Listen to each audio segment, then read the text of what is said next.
Hello guys and gals, me Mutahar, and some of y'all might have heard of deepfakes in the last few days, and there's been some wild stuff that has come out from it. So I wanted to make a video where I kind of looked into the deepfake technology of today, and really looked at the weird future that we have ahead of us. A future that we can't believe anything that we see unless it happens in front of our two eyes. Now, of course, to understand, deepfaking is not new. Deepfaking is very old at this point. I think it's technology that's been around for over a decade. And for those of you who have no idea what's effectively going on, deepfaking is essentially a way that we can apply other people's face digitally onto another user and basically have it run, and stitch together a video or a picture or something that makes it look like somebody else was doing something that they necessarily weren't. So for instance, if you wanted to put Obama on Kim Jong-un's face, you theoretically could with deepfake technology, and it's only gotten better as the years have gone by. Now, of course, the reason why we're bringing it up is if you've been following in the YouTube, Twitch gamer community, you probably heard of a name known as Atrioc, okay? Now, Atrioc is a person that streamed Hitman, okay? They speed ran the game, and it's what they're pretty much known for as far as I've been able to see. Look, I like Hitman, so I thought, hey, this seems like a wholesome fella.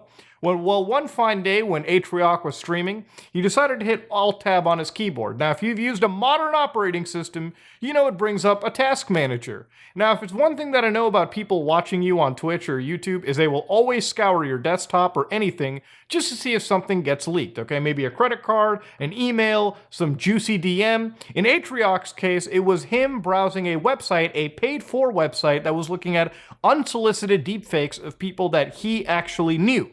Now, of course, to understand anything that is unsolicited in the world of adult media is a no-no by me, okay? In my personal opinion, it is of my personal belief that deepfaking material that is illegal, that is developed without the consent of the person, if you are, sexualizing them, should be as illegal as any material involving children or any material such as revenge material that's been released. We have laws for that kind of stuff, which I think should absolutely apply to deepfakes, especially when they're made without the consent of an actual user. I think that's a take that should be pretty simple. If you want to argue on it or debate the logistics of it, maybe you should be put on a watch list. I'm just saying, okay? Simple as that. I'm not going to argue on it. I'm not going to go into it. That's my personal belief. Now, of course, Atrioc made the whole thing apologies. He made this 14-minute long apology stream where him and his wife were just sitting over there and they were decrying what had actually happened. And that's pretty much where I'm going to sit down over here. This website consisted of people that were actually his friends, people that he knew, people that he worked with. It's an extra layer of creepy on top of something that is already very, very creepy. Now, there's a few people that are like, but Muta, what if it's parody? What if it's freedom of speech? What if it falls under a lot of things? So I'm going to rapid fire some responses here real quick, okay? Because I kind of want to move along this topic. I think you've probably heard your favorite streamers or YouTubers talk about it, and I really don't have much more to add on a situation that a lot of people should be resolving in the background anyways. But to rapid fire through a bunch of things, Muta, what about fan fiction? Should that be illegal? I think we all can understand that there is an emotional component when you see nude photos of yourself that you didn't make, videos of yourself, versus somebody who's clearly authored a fanfic piece. While I think that can be very weird, especially if it's incredibly unsolicited, we all can know that it's authored by somebody else and it has no involvement with the actual person that's being thrown into it. It's weird, but it doesn't cross that weird line where people are releasing images of you, videos of you that people can take the wrong way. I think that's the really important point in this situation. Muta, what about people parodying as other people in adult materials? Again, different people out there. Everybody who's watched that parody knows that it's not the person that they're looking at. When I was a kid, there was a politician known as Sarah Palin. I'm sure some of you can Google the parodies that existed of her. We all knew it wasn't the actual politician, it was somebody else entirely. When we get into deepfake situations, the problem with deepfakes is, while they can be another body, you have actually attached somebody else's face to it. And people are like, but what about Photoshop? I think that should be illegal too if it's good enough to fool the average person. You get into real defamatory situations that way. What really makes deepfakes a problem is you have taken somebody without their consent, put them on an entire video that people around the world can take the wrong way. I know that a lot of people have mentioned to me that, but Muta, deepfakes are so obviously fake. That's a bias coming in from people like you and me that are terminally online. We know that, yes, deepfakes, we know what to look for that are false. We know the tells of AI. But most average people, your parents, your grandparents, the normies that don't touch a computer, that don't even own a computer, that literally watch TikTok videos all day, they'll probably believe deepfakes, okay? They'll probably fall for it. The technology has only gotten better. Look, at the end of the day, any material that is made, adult material that is made without the consent of the person, should be illegal, okay? That's where I kind of sit at, that's where I draw the line, okay? Simple as that. I've always had that, and I'm going to maintain that consistency. So of course, let's get down to the entire wild world, okay? Because of how popular and how easy deepfakes have gotten, and especially AI-related materials, you've got entire intelligence acts, you've got legislation being passed in the EU, for instance, the AI Act, but also, if you look into like what the Department of Homeland Security has said, yeah, I'm gonna quote them. This is one of the real actual case problems.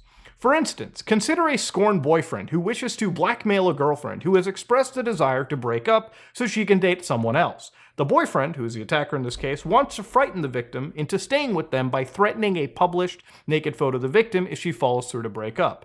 So with deepfake technology, what can happen is the attacker can collect headshots of the victim from photos that they took when they were a couple, as well as ones from social media accounts publicly available, things that are designed for totally different reasons. They can then collect several pictures of naked bodies and then attach them using popular AI tools. For instance, one of them they actually referenced, known as Reflect, basically grafting the tools and sending it around. It might take the attacker as little as 5 minutes to create this picture, even if he is a novice. Having created the picture and cropping out any contextual information which might indicate it is a fake, such as a watermark that could be generated in the corner of a photo, or information indicating a location the victim has never visited, the attacker can then send the victim's picture to the parents and friends. So obviously you can imagine the humiliation that arises. Look, my grandma has already seen animated photo of me banging an Asari from Mass Effect, okay? Again, not going to elaborate on that further, but it would be a totally different situation for me personally if somebody had sent her a deepfake, which that would be a whole different can of worms to try to explain this. I think for the people who are acting like it's not that big of a deal, let's paint a scenario real quick, okay? Imagine you have a job as a teacher, okay? You're around children, you're teaching them, you are an amazing, exceptional teacher. You're working your job, you're doing everything imaginable. Now all of a sudden, you get called in one day and you're told you're being let go. Why? It's because some other person has deepfaked you, sent your photo out virally, and now you're the talk of the town. It might even be horrible if you're a meme or something that you can never get rid of off the internet. Now that that image is floating around, the school might fire you, they might suspend you, they might terminate you. And sure, you're like, but Muda, you could argue that that would be a false fire. You could absolutely take them to court. You probably could. But at the end of the day, finding a job with that kind of material floating around in the world is just always going to be a severely net negative to you, okay? That's one of the case examples out there. The other thing is attach a personal component to it. Imagine if it was your mother, your brother, your father, your sister, somebody in your family that's unwarranted and it could ruin their life. Just have a little bit of empathy for somebody around you. That's all I'm asking, okay? For anybody that wants to really get into the hot, heated debate of the situation. There are some things in the world that we all can unanimously agree on that are just objectively bad. Now, here's where I want to get into the video that I think most people are kind of overlooking. Is deepfaking technology. Look, I'm somebody that loves technological progress, okay?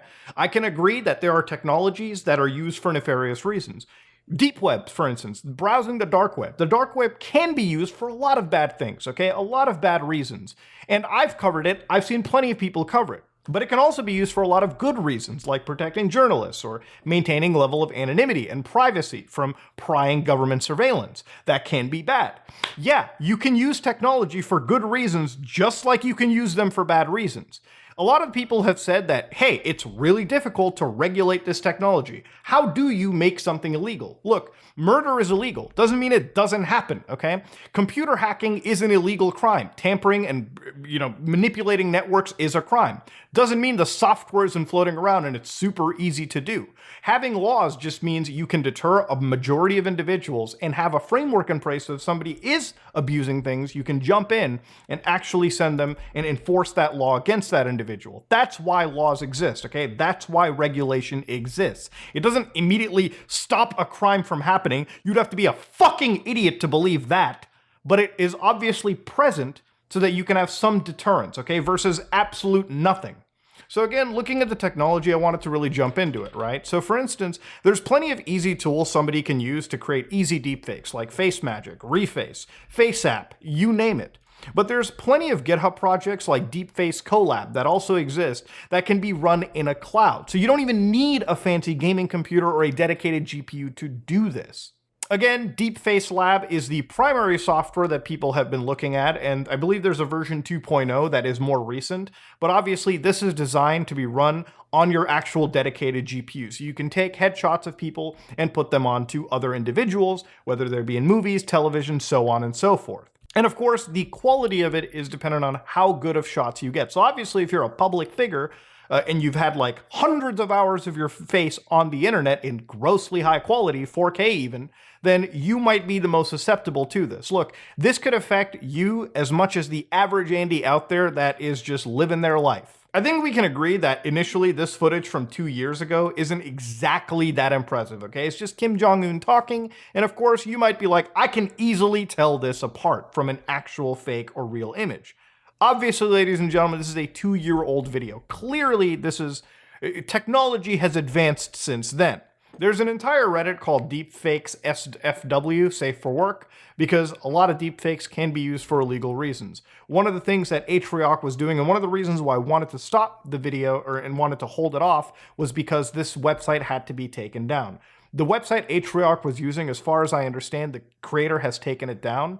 And even if you were to ignore just the deep fakery and the moral ethical aspects, I think profiteering off of somebody's like unsolicited nudes like that is also just really shitty behavior. So while that site is taken down, there's plenty that unfortunately exist. And obviously I think a legal framework needs to be existing so that those websites cease to exist so broadly. But of course, going back to Deepfakes SFW, you can see that technology is enhanced. Like here's Tom Cruise, for instance, walking back and forth. And I think one of the tells for AI, obviously, is the eyes. They're very soulless looking, like when they look directly at you.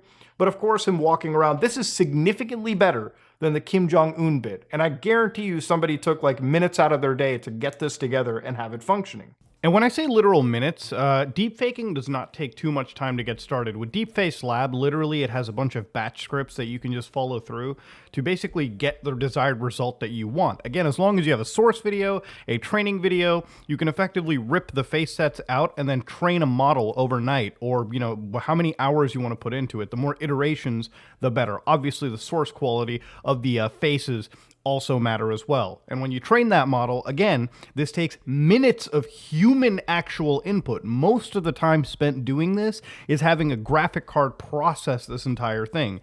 And then you can overlay this onto a video. Again, it's incredibly easy to do, unfortunately, given how destructive it can be. But the thing about it is, like, literally when it comes to touching up or fixing things, that might be the only point where human beings have to put in any effort. After that, as long as anybody with an average gaming computer, or like I showed you earlier, with cloud-based solutions, anybody can unfortunately achieve these desired results. The technology has gotten so easy to use, as long as you have a gaming computer, it can function pretty well. So that's just where deepfaking is at the moment.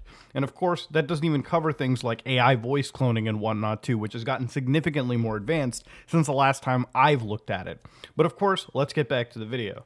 Now, while I'm looking at this, and I can tell it's kind of a deepfake based on some of the facial movements, I can guarantee 90% of people who look at this will probably assume it might just be a real video, okay?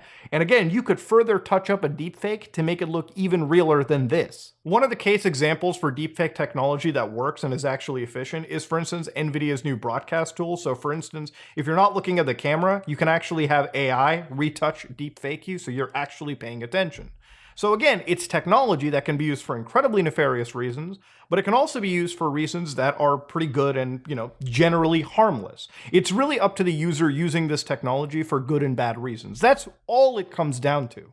So again, deepfaking technology, it's not just Deepfake Lab. Obviously, there's tons of other tools that exist, even to detect. There's so many papers written to detect how deepfake technology exists, which absolutely is worth a read by you. But there's just as many generation methods that exist from various users out there. There's tons of face swap tools, invertible conditional GANs, fader networks, Autogon, whatever. You can sit down and look through all of these yourself and give it a try. There's also a real scary point too, where things like Deepfakes Live, which absolutely allows you to deepfake in, of course, as you can imagine, a live context through things like OBS and just patching in your webcam through the power of, again, your local computer hardware, where the results, while they're detectable, can be scarily impressive if you know what you're doing. And again, it's not even just audio you have to be worried about in today's day and age, ladies and gentlemen. We're reaching a point where AI voice cloning is a problem too. So for instance, this is a character known as Ronnie from Elden Ring, okay? You can play the game for yourself if you want more context there. But they have taken her voice and created a pretty good sounding voice clone technology of it. So listen to this real carefully. Mario was skateboarding on a Koopa shell. The Koopa shell asked him, "Mario, who is your favorite gamer?" Mario says, "Read the second word." Now reply to this saying, "Mario, if he real, for insane good luck every time." The two fingers promised me I would be in the next season of Fortnite's Battle Pass. As it turns out, that was a lie. We're going to stop it right there. Obviously, I don't have to remind you, this never existed in Elden Ring. Somebody took this person's voice samples and they cloned a very, very accurate version of their voice, just saying mimetic things. So obviously, I know some people are like, but Mood, I can tell that was fake. I guarantee you 90% of the people listening to that probably aren't going to pay that much attention and will probably believe that that is real voices. So to really explain how this works, right, to really explain, this AI, this voice cloning tool, is trying to actually match inflections reasonably well. It's adding breaths, it's making it sound like human voice. It used to be that years ago when we reached like voice cloning technology, it was like really monotonous, really monotone. Now we're reaching a point where there's actual emotion that you can hear. There are entire organizations, for instance, like PlayHT, that actually have different voices. Like, let's listen to Elon real quickly, okay? This is wild. With Play.ht, you can clone your own voice and have an identical replica of it. Play leverages the latest generative media techniques to create the highest quality version of your voice. So again, that wasn't Elon speaking it. That was a very, I would say, decently convincing voice model that was used to replicate whatever they wanted to hear. Now, I'm sure that you could use this for a lot of nefarious reasons, as well as just making some goofs and gaffes. Now, again, it goes back to like what the nefarious things about it. The school example, losing your job. Imagine, for an instance, you're just sitting there minding your own business. You wake up and people are like, damn, how could you say all that really racist, messed up shit? Why are you sounding like 4chan Pol on a bad day? Well, it wasn't you speaking it. Somebody just faked your voice and sent it out to tons of people to hear. That's another problem you could have from this. There is so much negative that could happen from this kind of technology that it's almost difficult to cover. Could you imagine scams being done through deepfake technology, through AI voice cloning technology? Could you imagine phishing calls, except instead of somebody picking up, they could use a tool like this, possibly in real time in the future, with how fast technology is improving, and pretend to be your significant other, your parents, your sibling, your friend? That's a scary world we live in, okay? As this technology evolves and gets better, misinformation and things like fake news is only going to get stronger as time goes on. We're going to be reaching a point where now, unless you see something with your own two eyes, it is going to be incredibly difficult to sit down and believe anything that you see. Because we're reaching an area where like photos can be very easily faked. We're reaching a point where deep faking has gotten to the point where it can be indistinguishable. Voice cloning technology like this would absolutely get by me on a day when I'm not paying attention, which usually, if you're getting scammed, you probably aren't paying the utmost attention. Generally, this is the world of misinformation, and we're reaching a point where AI is going to allow anybody with a computer or even cloud access to easily achieve that. So it goes just beyond deepfaking of illicit materials. We're getting to a point where scams, where criminal offenses, we could get to a point where in courtrooms, we could argue if a video is even real or if it's actually AI generated. We're going to have counter AIs and counter methods to detect whenever AI exists. Even with ChatGPT nowadays being used to submit papers in college rooms, we literally have anti-ChatGPT tools to find the tells for the average person who's not capable of identifying it, like you or me, people who are vastly more technologically literate than the average person, right? That's just how things go. So again, should deepfaking be illegal? I don't necessarily think the technology should be illegal. That's a great step back for mankind. But I think that creating illicit, illegal videos of somebody of a sexual nature against their consent should 100% be against the law. And if you disagree with that, let me know in the comments section below. You're going to be fighting against the wind, pretty much. But that's pretty much where I want to sit back at. All right, it's a wild world. Deepfake, illicit material should absolutely be illegal. No question about it, in my opinion. But yeah, this is the wild world, and hopefully you learned something out of it. Hopefully you've realized just how elaborate this technology has gotten, and hopefully you got more case examples to really build and visualize the real negatives, the possible negatives of some technology like this. Anyways, this is me, Mutahar. That's Shin Megami Tensei 3 Nocturne in the background, so I'm gonna roll my chair back. I'm gonna play some SMT3, and I'll edit this video later. I am out.